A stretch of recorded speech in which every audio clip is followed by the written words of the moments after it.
Hey folks, Cannonball Cats, I'm on a budget Texas, back with you. Hey, coming with you today with something a little bit different. You usually see me with handguns and doing reviews with some handguns and such. So I think we're going to do a little something different today. I've got a rifle, got a couple of them, but I'm going to focus on one in this video right quick, kind of give you some of my input, personal experience, though it may be. Still some input and some insight, and kind of show you this firearm.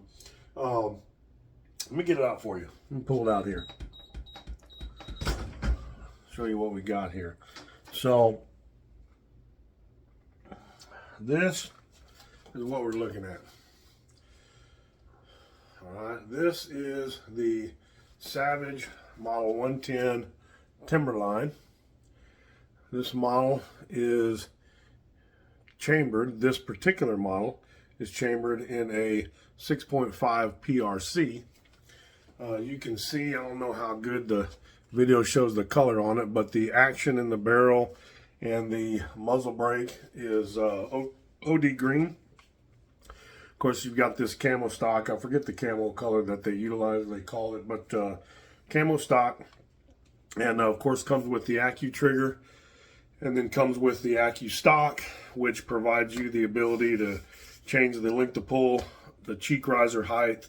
Comes with the package of all the fittings and stuff to make those changes. This has already been fitted pretty much to me with the scope that I have off of it at the moment that I installed. But and then also has an aluminum bed railing or aluminum bedding that theoretically seats this action really solidly in the stock, and really helps out with accuracy quite a bit. I will say also that the trigger on this is very nice, and the barrel is floated extremely nice and clean all the way to your locking nut there for your barrel lug, your barrel nut. All that being said, it's a very good looking rifle.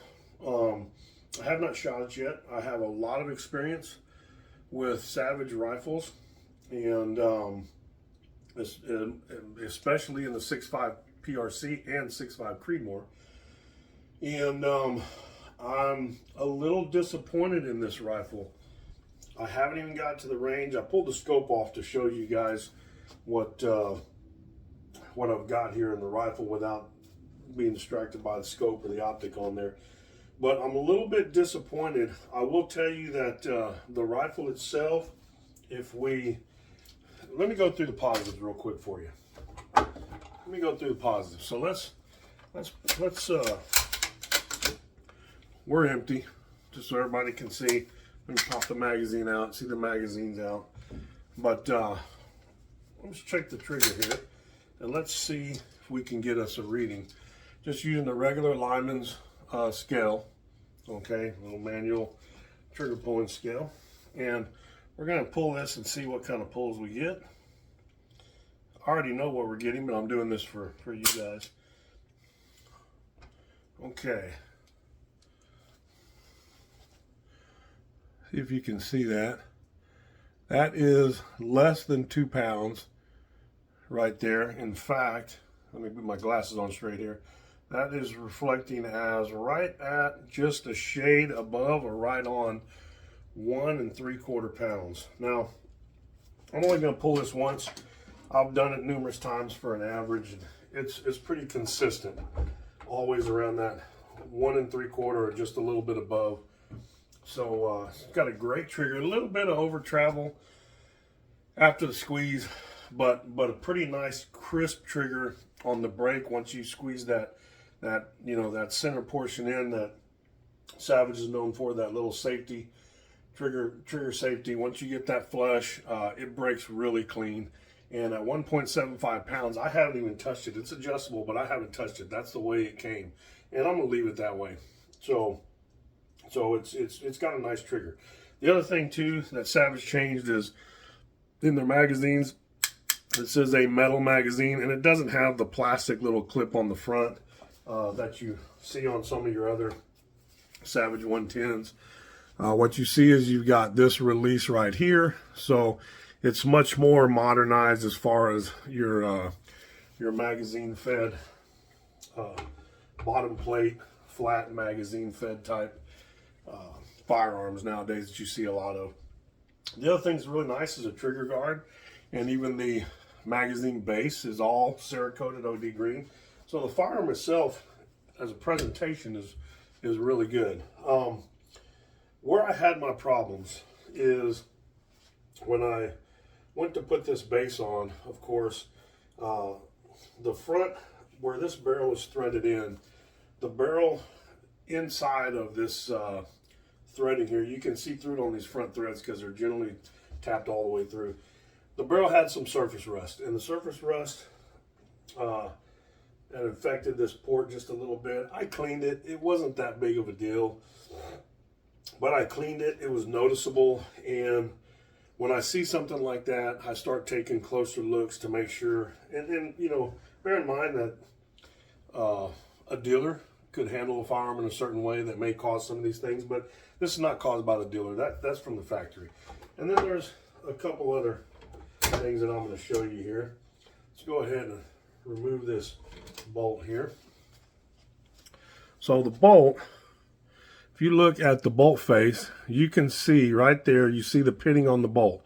There's pitting here, and there's pitting right here. Now, it's not rust, okay? It's not rust. There's also, if I turn it over on the other side, you can see, let me see if I can get it in focus. You can see some pitting right there on that finish too. It's not rust, okay? I don't believe it's going to affect the performance of this firearm in any way. The lockup on this thing is really nice, okay? So, but it's still, man, you know, it's an $1,100 firearm. You shouldn't have pitting on the finish of your bolt. I mean, I've got other bolt action rifles in here that were less expensive. You know, I've got a lesser expensive rifle in here, my Bergara Wilderness Ridge 308, and you know, take the bolt out and show you real quick here. You look at this bolt, and this thing has a ton of rounds through. There's no pitting, there's no surface issues. I mean, the bolt's in extremely nice shape, and you know, I guess it's not that big of a deal, but come on, Savage. You know, let's have a little better quality control on our smaller parts. I'm gonna give you my next gripe. I'm sorry this ain't a gripe session, but I'm gonna throw it out there so you guys are aware if you're looking at this particular model of what you're gonna get.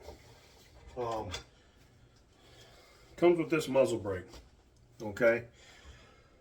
The muzzle brake was difficult to remove, but it is removable, so keep that in mind. It is 5/8 by 24 threads, but I don't know if you can see down this pipe here. Let me see if I can get something that'll allow you to see down this pipe. So if you see that, what you see is threads, then you just see an opening, and then you see a T60 size opening at the end, which is basically that portion of it there. For lack of a better way to say it, I know it's a better steel, okay? I know it's a better steel, and I'm not trying to piss anybody off that has this model Savage, or anybody that's a Savage fanboy, but because I actually am a fan of Savage, but I'm gonna call it like I see it, man. This right here is not a muzzle brake. This is a 5/8 by 24 threaded piece of metal that I would put on an airsoft rifle, because it's not a muzzle brake. It comes on this firearm and it's advertised as a muzzle brake, but that is no muzzle brake. Hell, I could get my 444 Marlin. I could put this on a 444 Marlin rifle, which I have, if the threading was the same. It's not, obviously, because of the barrel diameters. But the bullet itself would fit through this. Port here. I mean, come on, guys. Give me something.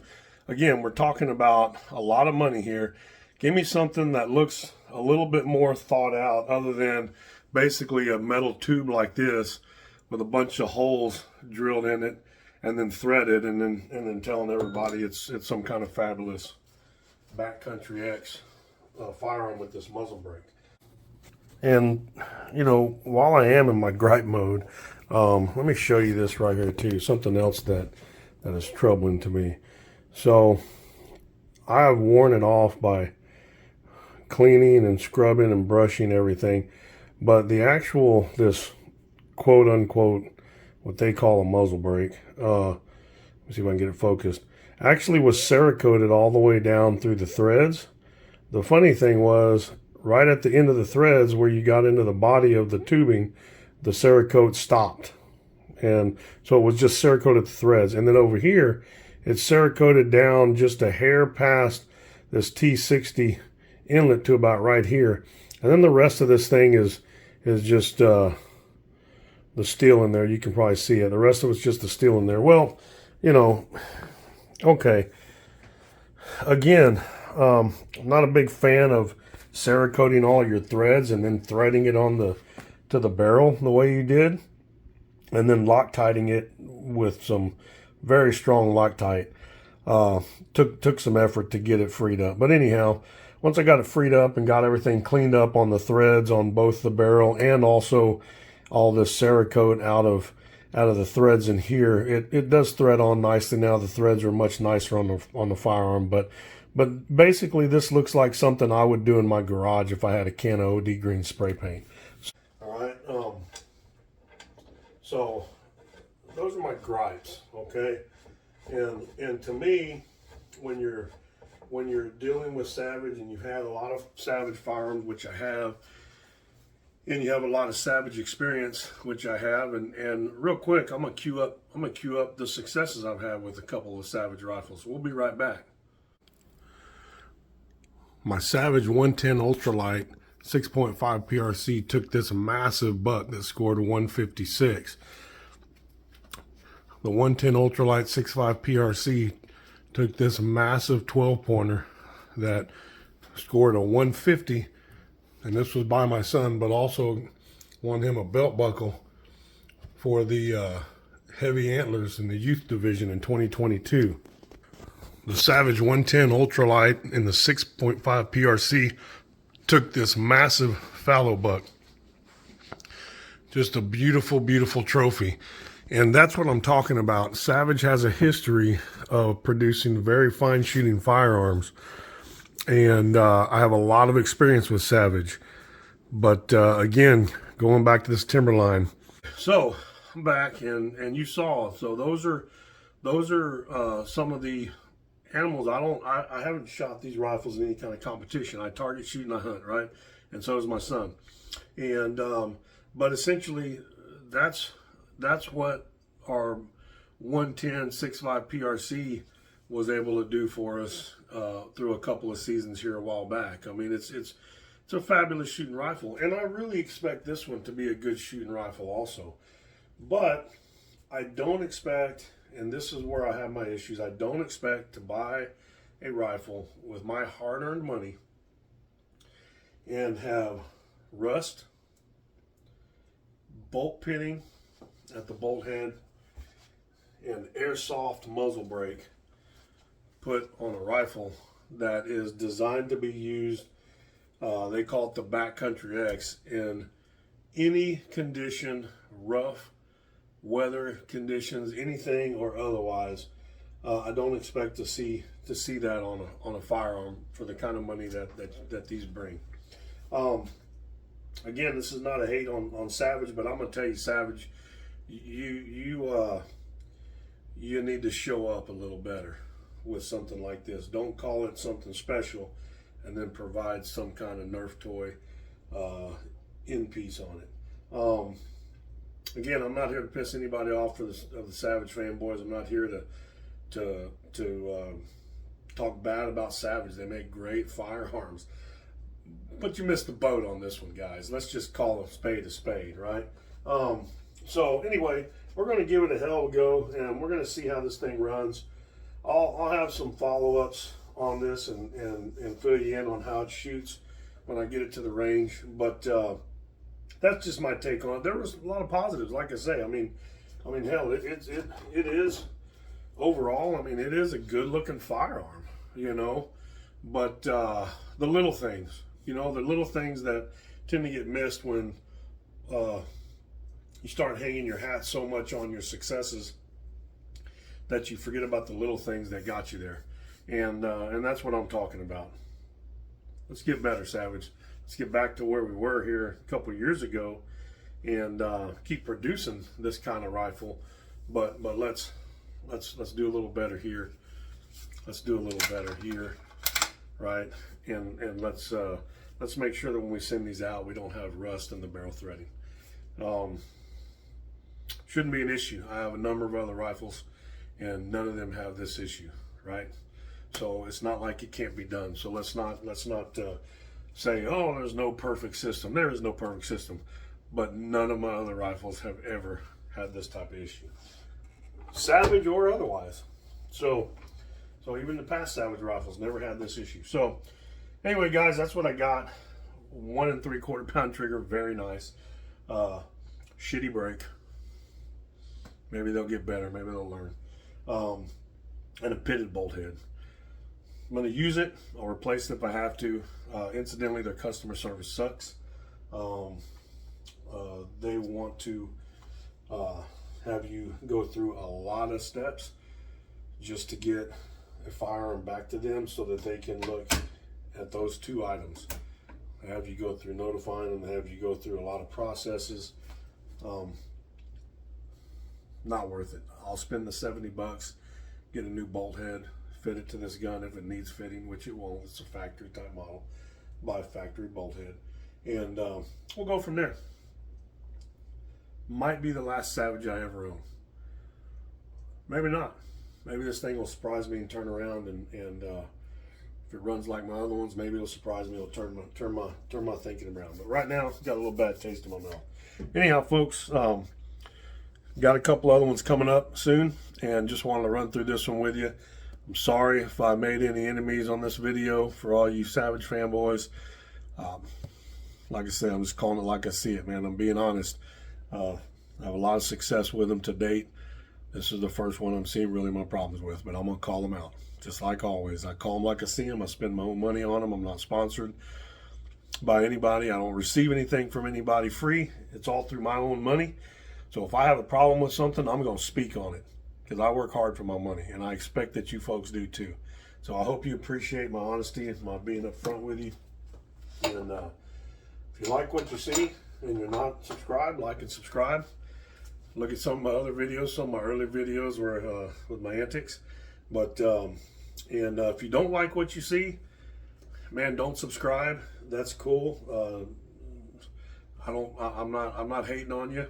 Go do your thing and go where you like to be. You know, that's all there is to it. But anyway, all right, folks, thanks for tuning in. God bless you, as always. God bless America. God bless Texas. You guys take care. Cannonball Cats, Unknown Budget, Texas, signing off. Bye-bye.